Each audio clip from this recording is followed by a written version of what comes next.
ಹಳೆ ಬಾಲಕ, ನೀನು ಅಪ್ರತಿಮ ಪರಾಕ್ರಮಿ ಎನ್ನುವುದರಲ್ಲಿ ಎರಡು ಮಾತಿಲ್ಲ. ನೀನು ನನ್ನನ್ನೇ ತತ್ತರಿಸುವಂತೆ ಮಾಡಿರುವ ನಿನ್ನ ಪರಿಣತಿಯನ್ನು ನಾನು ಮೆಚ್ಚುತ್ತೇನೆ. ಆದರೆ ಈಗ ನೋಡು, ನಾನು ನಿನ್ನನ್ನು ಹೇಗೆ ತತ್ತರಿಸುವಂತೆ ಮಾಡುತ್ತೇನೆಂಬುದನ್ನು. ಮಾತು ಬೇಡ ಶತ್ರುಘ್ನ, ಕಾರ್ಯದಲ್ಲಿ ಮಾಡಿ ತೋರಿಸು. ನೀನು ಬಾಲಕನೆಂಬ ಕನಿಕರದಿಂದ ನಾನು ಈವರೆಗೂ ನಿನ್ನ ಮೇಲೆ ಪ್ರಬಲವಾದ ಅಸ್ತ್ರವನ್ನು ಪ್ರಯೋಗಿಸಲಿಲ್ಲ. ಆದರೆ ನಿನ್ನ ವೀರಾವೇಶವನ್ನು ತಡೆಯಲೇಬೇಕು. ಈಗ ಈ ಕ್ರೂರವಾದ ಅಸ್ತ್ರವನ್ನು ಎದುರಿಸು.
ಅಣ್ಣ ಕುಶನಿದ್ದರೆ ನನ್ನ ಬಲ ಇಮ್ಮಡಿಯಾಗುತ್ತಿತ್ತು.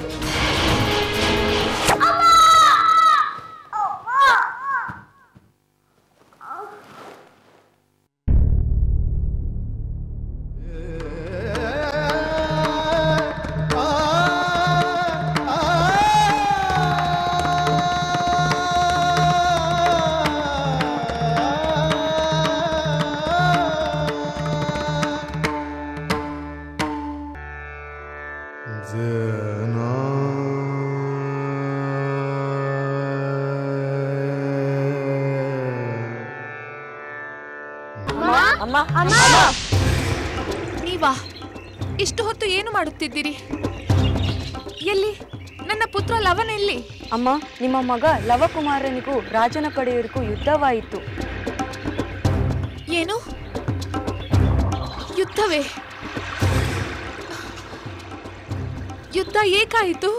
ನಮ್ಮ ಲವ ಯಾರೋ ರಾಜಕುಮಾರನ ಕುದುರೆಯನ್ನು ತೋಟಕ್ಕೆ ಬಂದಾಗ ಕಟ್ಟಿ ಹಾಕಿದ. ಅದನ್ನು ಬಿಡಿಸಿಕೊಳ್ಳಲು ಬಂದ ಸೇನಾಪತಿಯನ್ನು ಕೊಂದು ಹಾಕಿದ. ಇನ್ನೇನು ಗತಿ? ನಮ್ಮ ಲವ ಸೇನಾಪತಿಯನ್ನು ಏಕೆ ಕೊಲ್ಲಲು ಹೋದ? ಅಷ್ಟೇ ಅಲ್ಲಮ್ಮ, ಕುದುರೆಯನ್ನು ಬಿಡಿಸಿಕೊಳ್ಳಲು ಬಂದ ರಾಜಕುಮಾರನನ್ನು ಮೂರ್ಛೆಗೊಳಿಸಿದ. ಆಮೇಲೆ ಬಂದ ಮಹಾಕಪಿಯೊಂದನ್ನು ಎಚ್ಚರ ತಪ್ಪುವಂತೆ ಮಾಡಿದ. ಅಯ್ಯೋ, ಎಂಥ ವಿಪರ್ಯಾಸ! ಮಕ್ಕಳೇ, ಮುಂದೇನಾಯ್ತೋ ಹೇಳಿ. ನನ್ನ ಮಗ ಹೇಗಿದ್ದಾನೆ? ಎಲ್ಲಿದ್ದಾನೆ? ಆಮೇಲೆ ಲವನೊಡನೆ ಹೋರಾಡಲು ಇನ್ನೊಬ್ಬ ರಥದಲ್ಲಿ ಬಂದ. ಅವನಾರು? ಅವನೇನು ಮಾಡಿದ? ಅವನನ್ನು ನಮ್ಮ ಲವ ತತ್ತರಗೊಳ್ಳುವಂತೆ ಮಾಡಿದ. ಆದರೆ ನಂತರ ಅವನೇ ನಮ್ಮ ಲವನನ್ನು ಮೂರ್ಛೆಗೊಳಿಸಿ ತನ್ನ ರಥದಲ್ಲಿ ಮಲಗಿಸಿಕೊಂಡು ಹೋದ. ಹೌದಮ್ಮ, ಕುದುರೆಯನ್ನು ಕಟ್ಟಬೇಡ ಎಂದು ಎಷ್ಟು ಹೇಳಿದರೂ ಕೇಳಲಿಲ್ಲ. ಆದರೆ ಅವನು ನಮ್ಮ ಮಾತನ್ನು ತಿರಸ್ಕರಿಸಿದ. ಯಾರೇ ಬಂದರೂ ಗೆಲ್ಲುವುದಾಗಿ ಹೇಳಿದ. ಕುದುರೆಯನ್ನು ಬಿಡುವುದಿಲ್ಲ ಎಂದು ಹಠ ಹಿಡಿದ. ಅಯ್ಯೋ, ಎಂಥ ಅನ್ಯಾಯ! ಇಂಥ ಬಾಲಕನೊಡನೆ ಯುದ್ಧ ಮಾಡಿದ. ಅವನೆಂಥ ನಿರ್ದಯಿ! ನನ್ನ ಮಗನನ್ನು ಮೂರ್ಛೆಗೊಳಿಸಲು ಅವನಿಗೆ ಹೇಗೆ ಮನಸ್ಸು ಬಂತು?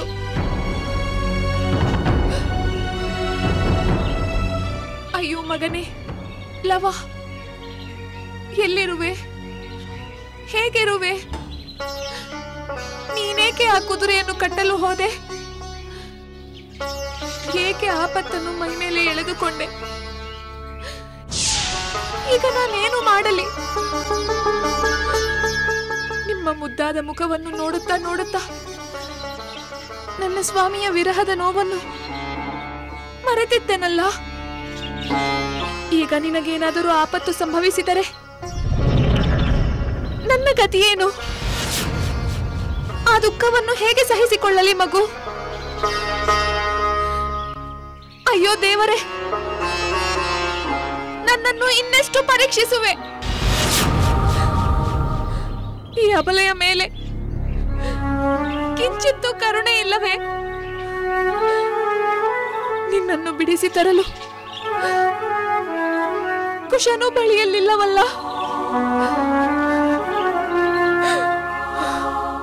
ನಾನು ಮಾಡಿದ ಯಾವ ಪಾಪಕ್ಕಾಗಿ ಈ ಶಿಕ್ಷೆ?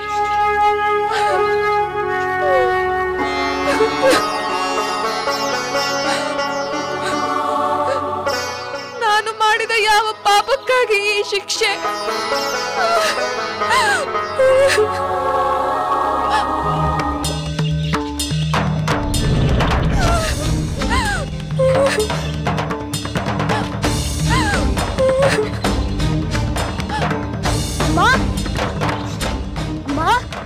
ಅಮ್ಮ, ಏನಾಯ್ತಮ್ಮ? ಏಕೆ ಅಳುತ್ತಿರುವೆ? ಕುಶ, ಬಂದೆಯಾ? ನಿನಗೇನು ಆಪತ್ತು ಸಂಭವಿಸಿಲ್ಲ ತಾನೆ? ಇಲ್ಲಮ್ಮ, ನನಗೆ ಯಾವ ತೊಂದರೆಯೂ ಆಗಿಲ್ಲ. ಆದರೆ ನಿನಗೇನಾಯಿತು? ನೀನೇಕೆ ಅಳುತ್ತಿರುವೆ? ನನಗೇನೂ ಆಗಿಲ್ಲ ಮಗು, ನಾನು ಕ್ಷೇಮವಾಗಿಯೇ ಇದ್ದೇನೆ. ಆದರೆ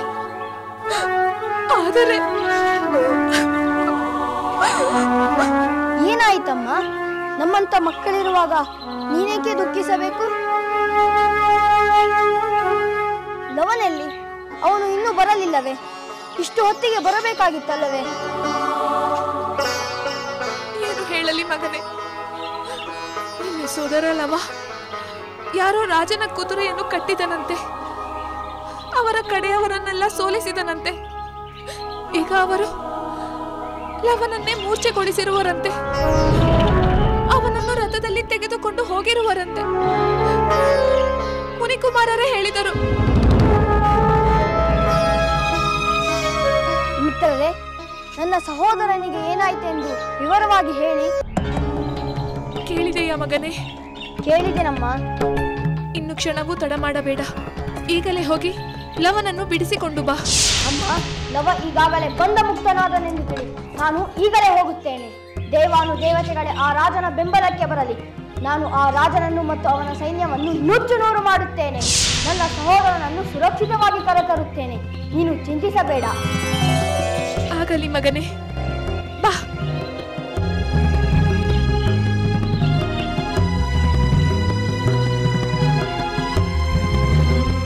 ಮಿತ್ರರೇ, ಮೂರ್ಛೆ ಹೋದ ನನ್ನ ಸಹೋದರನ ಹೊತ್ತೈದ ರಥ ಎತ್ತ ಹೋಯಿತು. ಆ ದಿಕ್ಕನ್ನು ತೋರಿಸ ಬನ್ನಿ.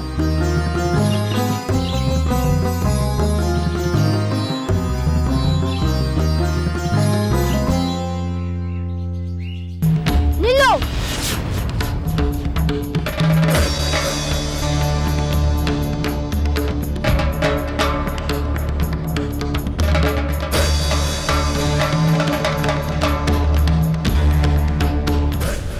ಎಲ್ಲಿಗೆ ಹೋಗುತ್ತಿರುವೆ? ನನ್ನ ತಮ್ಮನನ್ನು ಹೊತ್ತುಕೊಂಡು ಹೋಗಲು ನಾನು ಅವಕಾಶ ಕೊಡುವುದಿಲ್ಲ. ನನ್ನ ಜೊತೆ ಹೋರಾಡಿ ಗೆಲ್ಲದೆ ನೀನು ಇಲ್ಲಿಂದ ಕದಲಲಾರೆ. ಓಹೋ, ನೀನೇನೋ ಇವನ ಸೋದರ? ನಿನ್ನ ಪಂಥಾಹ್ವಾನವನ್ನು ನಾನು ಸ್ವೀಕರಿಸುತ್ತೇನೆ. ನಿನ್ನಂತೆಯೇ ನಿನ್ನ ಸೋದರ ವೀರಾವೇಶದ ಮಾತುಗಳನ್ನಾಡಿ ಕಡೆಗೆ ನನ್ನ ಶರಾಘಾತಕ್ಕೆ ಎಚ್ಚರ ತಪ್ಪಿ ಮಲಗಿದ. ಎಚ್ಚರ ತಪ್ಪಿದ ನನ್ನ ತಮ್ಮನನ್ನು ಹೊತ್ತುಕೊಂಡು ಹೊರಟಿರುವ ನೀನೆಂತ ವೀರ? ನಾನು ನಿನ್ನಿಂದ ನನ್ನ ತಮ್ಮನನ್ನು ಬಿಡಿಸಿಕೊಂಡು ಹೋಗಲು ಬಂದಿದ್ದೇನೆ. ತಮ್ಮನಿಗೆ ತಕ್ಕ ಅಣ್ಣನಂತೆ ಕಾಣುತ್ತಿರುವೆ. ಅವನಂತೆಯೇ ನೀನು ಪ್ರತಾಪಶಾಲಿಯಂತೆ ಕಾಣುತ್ತಿರುವೆ. ನೀನಾರು? ನಿನ್ನ ಹೆಸರೇನು? ನಿನ್ನ ತಂದೆ ತಾಯಿಗಳಾರು? ನಿನ್ನಂತಹ ವೀರರು ಈ ಅರಣ್ಯದ ಆಶ್ರಮದಲ್ಲಿರಲು ಕಾರಣವೇ? ಅದನ್ನು ಮೊದಲು ಹೇಳು. ಅನಂತರ ನಾನು ನಿನ್ನೊಡನೆ ಯುದ್ಧ ಮಾಡುತ್ತೇನೆ. ಇದೇನು ನಿಬಂಧನೆಯೋ? ಅಲ್ಲ, ಕೇವಲ ಕುತೂಹಲ ಅಷ್ಟೇ. ಆಗಲಿ, ನನ್ನೊಡನೆ ಯುದ್ಧ ಮಾಡಲು ಒಪ್ಪಿದೆಯಾದ್ದರಿಂದ ನಾನು ನನ್ನ ಕೆಲವು ವಿಷಯಗಳನ್ನು ಹೇಳುತ್ತೇನೆ. ನನ್ನ ತಾಯಿ ಮಹಾಪತಿವೃತೆ, ವಾಲ್ಮೀಕಿ ಮಹರ್ಷಿಗಳು ನಮ್ಮ ಗುರುಗಳು. ನಾನು ನನ್ನ ಅವಳಿ ಸೋದರ ಕುಶಲವರೆಂದೇ ಖ್ಯಾತರಾಗಿದ್ದೇವೆ. ಮಹರ್ಷಿಗಳಿಂದ ಸಕಲ ವಿದ್ಯೆಗಳನ್ನು ಕಲಿತಿದ್ದೇವೆ. ಈಗ ನೀನಾರು ಹೇಳು, ನೀನು ಸೈನ್ಯದೊಡನೆ ದಿಗ್ವಿಜಯ ಮಾಡುತ್ತಿರುವುದೇಕೆ? ನನ್ನ ಊಹೆ ನಿಜವಾಗುತ್ತಿದೆ. ಶ್ರೀರಾಮನಿಂದ ಸೀತೆ ಮಾತೆಯಲ್ಲಿ ಜನಿಸಿದ ಪುತ್ರರೇ ಇವರು ಎಂಬುದರಲ್ಲಿ ಸಂದೇಹ ಕಾಣುತ್ತಿಲ್ಲ. ಅದು ನಿಜವೇ ಆಗಿದ್ದರೆ ನಾನು ರಘುವಂಶದ ಕುಡಿಗಳೊಡನೆ, ಶ್ರೀರಾಮನ ಪುತ್ರರೊಡನೆ ಹೇಗೆ ಯುದ್ಧ ಮಾಡುವುದು? ಅವನಂತೆ ಈ ಕುಶನನ್ನು ಎಚ್ಚರ ತಪ್ಪಿಸಿ ರಾಮನ ಬಳಿಗೆ ಕರೆದುಕೊಂಡು ಹೋಗುವುದೇ ಒಳ್ಳೆಯದೇನು? ಎಲೆ ವೀರರೇ, ಏಕೆ ಮೌನವಾದೆ? ನನ್ನ ವಿವರಗಳನ್ನು ಕೇಳಿದ ಮೇಲೆ ನನ್ನೊಡನೆ ಯುದ್ಧ ಮಾಡಲು ಭಯವಾಗುತ್ತಿದೆಯೇ? ಹಾಗಿದ್ದರೆ ನನ್ನ ಸಹೋದರನನ್ನು ನನಗೊಪ್ಪಿಸಿ ಶರಣಾಗು. ಶರಣಾಗತರನ್ನು ನಾನು ಖಂಡಿತ ಅಪಮಾನಿಸುವುದಿಲ್ಲ. ಆಗಲಿ ಬಾಲಕ, ನಾನು ನಿನ್ನ ಯುದ್ಧದ ಬಯಕೆಯನ್ನು ಪೂರೈಸುತ್ತೇನೆ. ಸಿದ್ಧನಾಗು.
ವೇದನೆ, ನೀನು ನನ್ನ ಎಲ್ಲ ದಿವ್ಯಾಸ್ತ್ರಗಳನ್ನು ನಿವಾರಿಸಿಕೊಂಡೆ.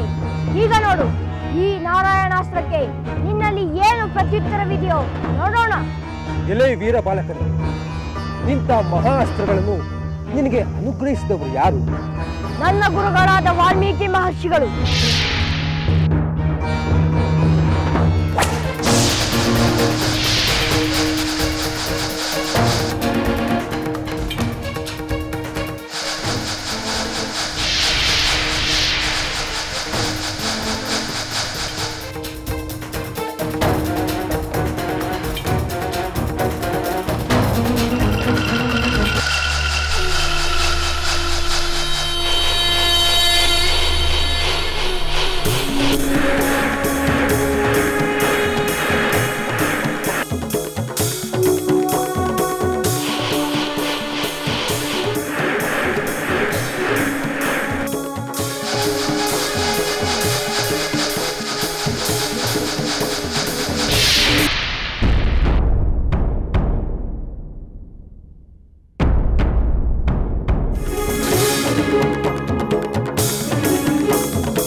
ದಿವ್ಯವಾದ ನಾರಾಯಣಾಸ್ತ್ರವು ನಿನ್ನನ್ನು ಏನು ಮಾಡಲಿಲ್ಲವೇ?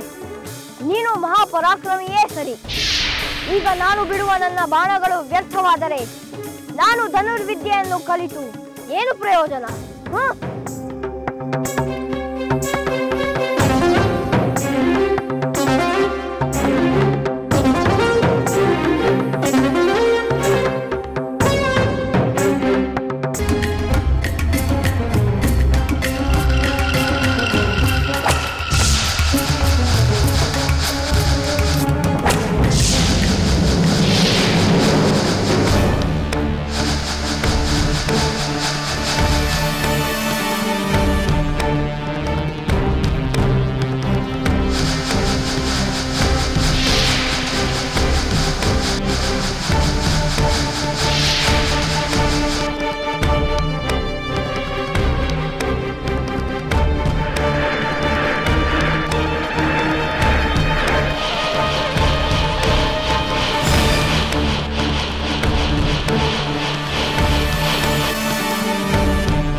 ನನ್ನನ್ನು ಹರಸು.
ಅವತರಿಸಿದೆ.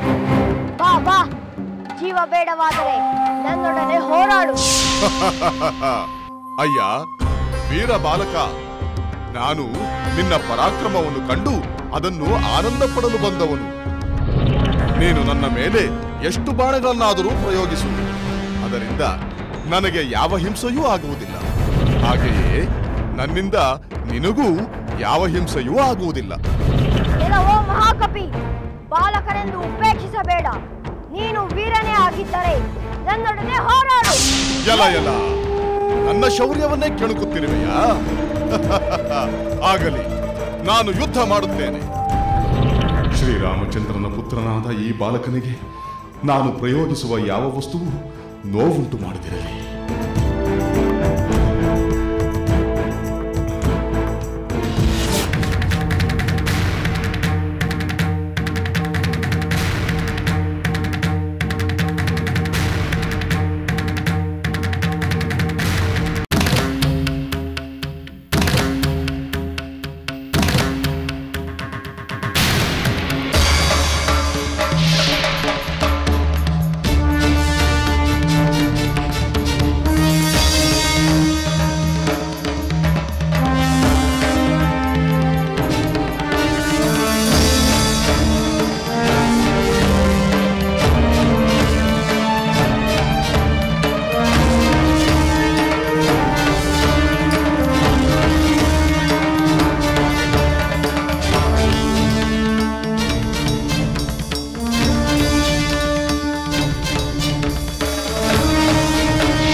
ನನಗೇನೂ ಮಾಡಲಿಲ್ಲ.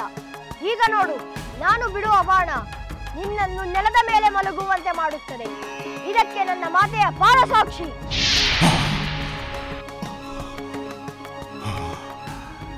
ಇದೇನು, ಈ ಬಾಲಕ ತನ್ನ ತಾಯಿಯ ಅಂದರೆ ಸೀತಾಮಾತೆಯ ಸಾಕ್ಷಿ ಎಂದು ಹೇಳುತ್ತಿದ್ದಾನೆ. ಅಂದ ಮೇಲೆ ಇವನ ಬಾಣಕ್ಕೆ ಗೌರವ ಸಲ್ಲಿಸಲೆಂದಾದರೂ ನಾನು ಪ್ರಜ್ಞೆ ತಪ್ಪಿದಂತೆ ಮಲಗಿಬಿಡಬೇಕು.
ಜೈ ಶ್ರೀರಾಮ್.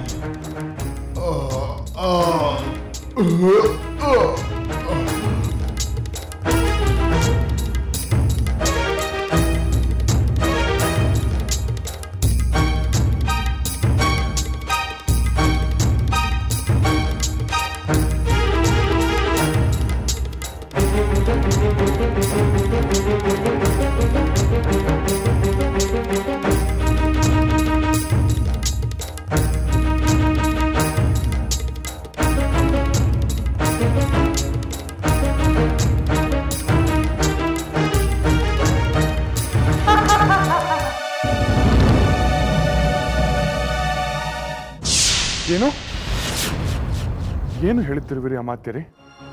ಮತ್ತೊಬ್ಬ ಬಾಲಕ ಬಂದು ಶತ್ರುಘ್ನನನ್ನೇ ಮೂರ್ಛೆಗೊಳಿಸಿದನೆ. ಹೌದು ಪ್ರಭು, ಇದು ಸತ್ಯ. ಮೊದಲನೇ ಬಾಲಕನನ್ನು ಶತ್ರುಘ್ನ ಮೂರ್ಛೆಗೊಳಿಸಿದರೆ ಎರಡನೇ ಬಾಲಕ ಶತ್ರುಘ್ನನನ್ನೇ ಮೂರ್ಛೆಗೊಳಿಸಿದ್ದಾನೆ. ವಿಚಿತ್ರವಾಗಿದೆ, ಇದು ಅತ್ಯಂತ ವಿಚಿತ್ರವಾಗಿದೆ. ಅಷ್ಟೇ ಅಲ್ಲ ಪ್ರಭು, ಮಹಾಬಲನಾದ ಹನುಮಂತ ರಣರಂಗದಲ್ಲಿ ಎರಡನೇ ಬಾರಿ ಮೂರ್ಛೆ ಹೋಗಿದ್ದಾನೆ. ಆ ಮೊದಲನೇ ಬಾಲಕನೇನಾದರೂ ಮೂರ್ಛೆಯಿಂದ ಎಚ್ಚೆತ್ತು ತನ್ನ ಸೋದರನ ಜೊತೆ ಸೇರಿದರೆ ನಮ್ಮ ಸೇನೆಯನ್ನು ಎಷ್ಟು ಕಾಡುತ್ತಾರೋ ಏನು. ಅಂದರೆ ಏನು ನಿಮ್ಮ ಮಾತಿನ ಅರ್ಥ ಅಮಾತ್ಯರೇ? ಆ ಬಾಲಕರಿಬ್ಬರು ನಮ್ಮ ಮೇಲೆ ವಿಜಯ ಸಾಧಿಸುತ್ತಾರೆ, ನಮ್ಮ ಕುದುರೆ ನಮಗೆ ಸಿಗುವುದಿಲ್ಲ, ಅಶ್ವಮೇಧ ಯಜ್ಞ ಪೂರ್ಣಗೊಳ್ಳುವುದಿಲ್ಲ ಎಂದು ಹೇಳುತ್ತಿರುವಿರಾ ನೀವು? ಇಲ್ಲ ಪ್ರಭು, ನಾನು ಹಾಗೆ ಹೇಳಲಿಲ್ಲ. ನಿಮ್ಮ ಸಂಕಲ್ಪವು ವಿಫಲವಾಗಲು ಸಾಧ್ಯವೇ ಇಲ್ಲ. ನೀವು ಕೈಗೊಂಡಿರುವ ಯಾಗವು ಸಫಲವಾಗುವುದರಲ್ಲಿ ನನಗೆ ಯಾವ ಸಂದೇಹವೂ ಇಲ್ಲ. ಆದರೆ ಈ ಬಾಲಕರಿಂದ ಒದಗಿರುವ ಆಪತ್ತನ್ನು ನಾವು ಹೇಗೆ ನಿವಾರಿಸಿಕೊಳ್ಳುವುದು? ಅದು ತೋಚುತ್ತಿಲ್ಲ ಪ್ರಭು. ಆ ಬಾಲಕರು ಕುದುರೆಯನ್ನು ಹಿಂತಿರುಗಿಸುವುದಿಲ್ಲ, ಯುದ್ಧವನ್ನು ನಿಲ್ಲಿಸುವುದಿಲ್ಲ, ಶರಣಾಗತರೂ ಆಗುವುದಿಲ್ಲ. ನಾವು ಯುದ್ಧವನ್ನು ಮುಂದುವರಿಸಲೇಬೇಕು. ಕೇವಲ ಯುದ್ಧ ಮಾಡುವುದಲ್ಲ ಅಮಾತ್ಯರೇ, ಯುದ್ಧದಲ್ಲಿ ವಿಜಯವನ್ನು ಸಾಧಿಸಬೇಕು, ಅದು ಬಹಳ ಮುಖ್ಯ. ಆದರೆ ಅದು ಹೇಗೆ?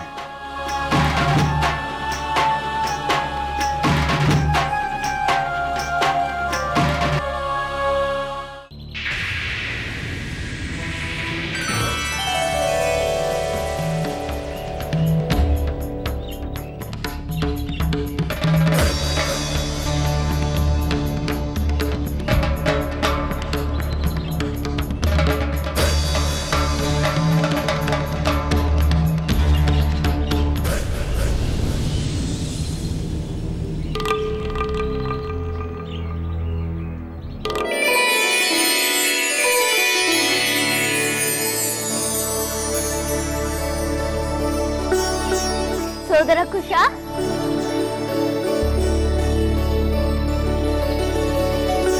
ಸೋದರ ಲವ,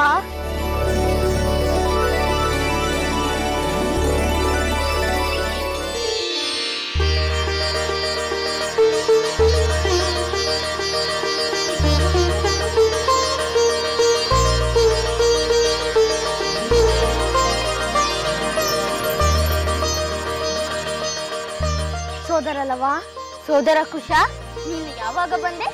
ಆಗಲೇ ಬಂದೆ. ನಿನ್ನ ವಿಷಯ ತಿಳಿದ ಕೂಡಲೇ ನಿನ್ನನ್ನು ಬಿಡಿಸಿಕೊಳ್ಳಲೆಂದು ಬಂದೆ. ನೋಡು, ಆ ವೀರರನ್ನೆಲ್ಲ ಹೇಗೆ ಮೂರ್ಛೆಗೊಳಿಸಿದ್ದೇನೆ. ಲವಕುಶರು ಒಟ್ಟಾಗಿ ನಿಂತರೆ ಯಾವ ವೀರ ತಾನೇ ನಮ್ಮನ್ನು ಗೆಲ್ಲಲು ಸಾಧ್ಯ? ಹೌದು ಸೋದರ, ಜಯ ನಮ್ಮದೇ, ಜಯ ನಮ್ಮದೇ.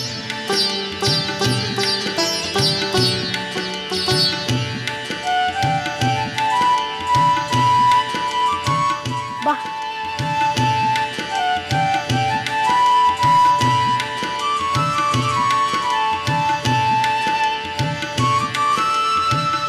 ಸೋದರ ಕುಶ, ನೀನು ಸರಿಯಾದ ಸಮಯದಲ್ಲಿ ಬಂದು ನನ್ನನ್ನು ರಕ್ಷಿಸಿದೆ.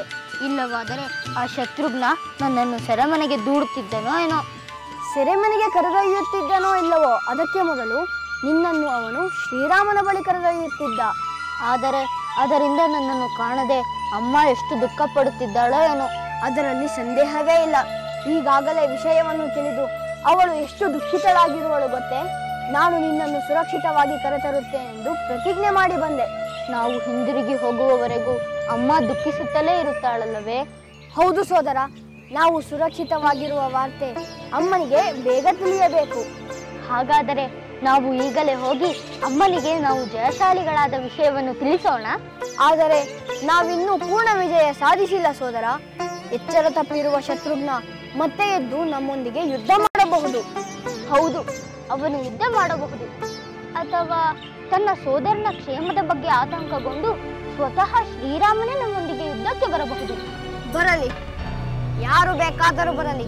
ಎಲ್ಲರೊಡನೆ ಹೋರಾಡಿ ಸಂಪೂರ್ಣ ವಿಜಯ ಸಾಧಿಸಿದ ನಂತರವೇ ಅಮ್ಮನನ್ನು ಕಾಣೋಣ. ಹಾಗೆ ಮಾಡೋಣ ಸೋದರ. ಆದರೆ ಅಷ್ಟರಲ್ಲಿ ನಮ್ಮ ಕ್ಷೇಮದ ಬಗ್ಗೆ ಅಮ್ಮನಿಗೆ ಮುನಿಕುಮಾರರ ಮೂಲಕ ಸುದ್ದಿಯನ್ನು ತಿಳಿಸೋಣ. ಹೌದು, ಅದೇ ಸರಿ. ನಡಿ ನಡಿ.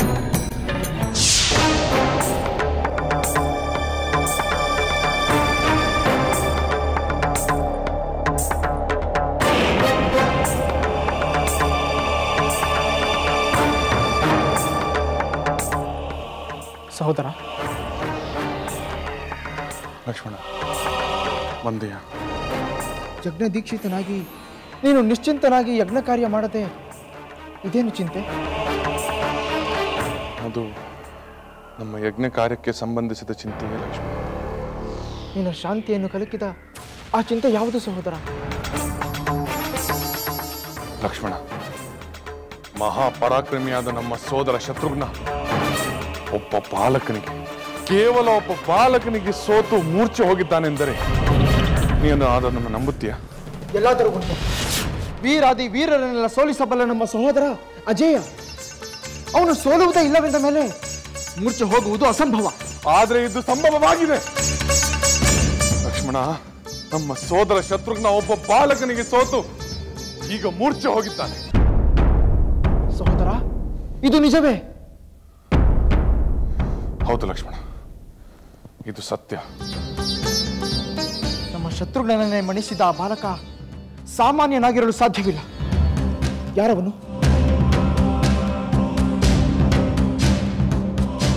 ಲಕ್ಷ್ಮಣ, ನೀನು ಕೂಡ ಸಾಮಾನ್ಯನಲ್ಲ. ಇಂದ್ರನನ್ನೇ ಗೆದ್ದ, ಇಂದ್ರಜಿತವನ್ನೇ ಗೆದ್ದವನು ನೀನು.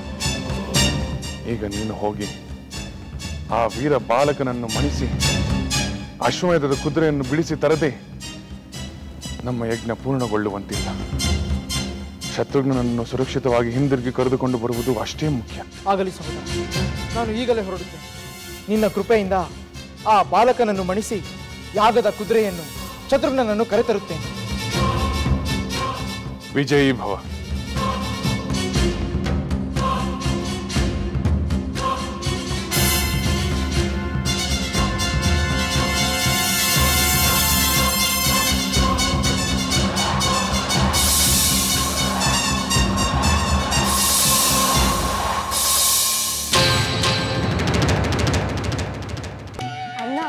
ನಾನು ಶತ್ರುಘ್ನನೊಂದಿಗೆ ಯುದ್ಧ ಮಾಡುವಾಗ ನನ್ನ ಬಿಲ್ಲು ಮುರಿದು ಹೋಯಿತು. ಹೌದೇ? ಅದರಿಂದಲೇ ನೀನು ಶತ್ರುಘ್ನನ ಬಾಣದಿಂದ ಎಚ್ಚರ ತಪ್ಪುವಂತಾಯಿತು. ಈಗ ಮತ್ತೆ ಯಾರಾದರೂ ಯುದ್ಧಕ್ಕೆ ಬಂದರೆ ನಿನಗೆ ಬೇರೊಂದು ಬಿಲ್ಲಿನ ಅಗತ್ಯವಿದೆ. ಹೌದು ಸೋದರ, ಬಿಲ್ಲೇ ಇಲ್ಲದೆ ಯುದ್ಧ ಮಾಡುವುದು ಹೇಗೆ? ನಮ್ಮ ಪರಾಕ್ರಮದ ಪ್ರದರ್ಶನಕ್ಕೆ ಬೇರೊಂದು ಬಿಲ್ಲನ್ನು ಪಡೆಯಲೇಬೇಕು. ಆದರೆ ಹೇಗೆ ಸೋದರ? ಅದಕ್ಕೊಂದು ದಾರಿ ಇದೆ. ಏನದು? ಗುರುಗಳಾದ ವಾಲ್ಮೀಕಿ ಮಹರ್ಷಿಗಳು ಉಪದೇಶಿಸಿರುವ ಮಂತ್ರದಿಂದ ಸೂರ್ಯದೇವನನ್ನು ಬೇಡಿ ಬಿಲ್ಲನ್ನು ಪಡೆಯಬಹುದಲ್ಲವೇ? ಹೌದು ಸೋದರ, ಖಂಡಿತ ಪಡೆಯಬಹುದು. ನಾವು ಸೂರ್ಯದೇವನನ್ನು ಪ್ರಾರ್ಥಿಸೋಣ. ಹೊಸ ಬಿಲ್ಲಿನೊಂದಿಗೆ ಸನ್ನದ್ಧರಾಗಿ ಕಾಯೋಣ. ಆಗಲಿ ಸೋದರ. ಸಮಸ್ತ ಚರಾಚರಗಳಿಗೆ ಮಿತ್ರನೇ, ಪ್ರಾಣಿಗಳ ಕಾರ್ಯಕ್ಕೆ ಸಹಾಯಕನೇ, ಕತ್ತಲನ್ನು ಕಳೆದು ಬೆಳಕನ್ನೇ, ಅಜ್ಞಾನವನ್ನು ಕಳೆದು ಜ್ಞಾನವನ್ನು ಕೊಡುವವನೇ, ಪ್ರಾಣಿಗಳಿಗೆ ಸತ್ವವನ್ನು ನೀಡುವವನೇ, ಲೋಕಕ್ಕೆ ಕಣ್ಣಿನಂತಿರುವವನೇ, ಮಹಾಸತ್ವಶಾಲಿ ಕಿರಣಗಳನ್ನು ಪ್ರಸರಿಸುವವನೇ, ಪವಿತ್ರನೇ, ಪೀತವರ್ಣನೆ, ಭಾನುವೆ, ಮಹಾ ತೇಜಸ್ವಿಯೇ, ಭಾಸ್ಕರನೇ, ಯಾಗ ಸ್ವರೂಪನೇ, ರಕ್ಷಕನೇ, ಯಾಗದ ಫಲವೇ ನಿರ್ಮಲನೆ. ಸಾಕ್ಷಿಯಾದರೂ ಕರ್ಮ ಲೋಪವಿಲ್ಲದ ಶುದ್ಧನೆ.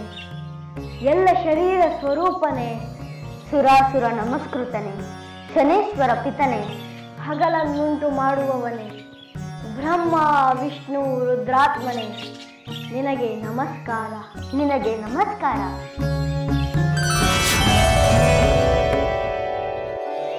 ಬಾಲಕರೇ,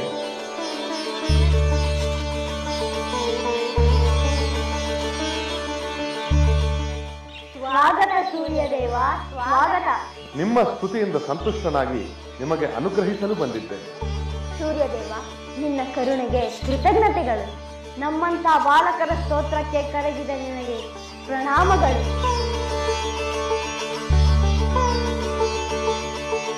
ಮಕ್ಕಳೇ, ನನ್ನನ್ನು ಪ್ರಾರ್ಥಿಸಿದ ಕಾರಣವೇನೆಂದು ಹೇಳಿ. ದೇವ, ಈಗ ನಮಗೂ ಆ ಶ್ರೀರಾಮನ ಕಡೆಯವರಿಗೂ ಯುದ್ಧ ಸಂಭವಿಸಿದೆ. ಸ್ವತಃ ಶ್ರೀರಾಮ ಸೋದರ ಶತ್ರುಘ್ನನೇ ನಮ್ಮೆದುರು ಹೋರಾಡಿ ಪರಾಜಿತನಾಗಿದ್ದಾನೆ. ಆ ಯುದ್ಧದಲ್ಲಿ ನನ್ನ ಬಿಲ್ಲು ಮುರಿದು ಹೋಗಿದೆ. ಯುದ್ಧ ಪೂರ್ಣವಾಗಿಲ್ಲ. ನಮ್ಮ ಮೇಲೆ ಯುದ್ಧ ಮಾಡಲು ಉಳಿದ ಶ್ರೀರಾಮ ಸೋದರರೂ ಬರಬಹುದು. ಆದ್ದರಿಂದ ಕೃಪೆ ಇಟ್ಟು ನಮಗೆ ಉತ್ತಮವಾದ ಬಿಲ್ಲೊಂದನ್ನು ಅನುಗ್ರಹಿಸಬೇಕೆಂದು ಬೇಡಿಕೊಳ್ಳುತ್ತೇವೆ. ಅಷ್ಟೇ ತಾನೇ? ಮಹಿಮಾವಂತರಾದ ವಾಲ್ಮೀಕಿ ಮಹರ್ಷಿಗಳಿಂದ ಅಸ್ತ್ರವಿದ್ಯೆಯನ್ನು ಕಲಿತ ನಿಮ್ಮ ಕೋರಿಕೆಯನ್ನು ಖಂಡಿತ ಈಡೇರಿಸುತ್ತೇನೆ. ನಿಮಗೆ ಈಗಲೇ ಅತ್ಯುತ್ತಮವಾದ ಬಿಲ್ಲನ್ನು ನೀಡುತ್ತೇನೆ.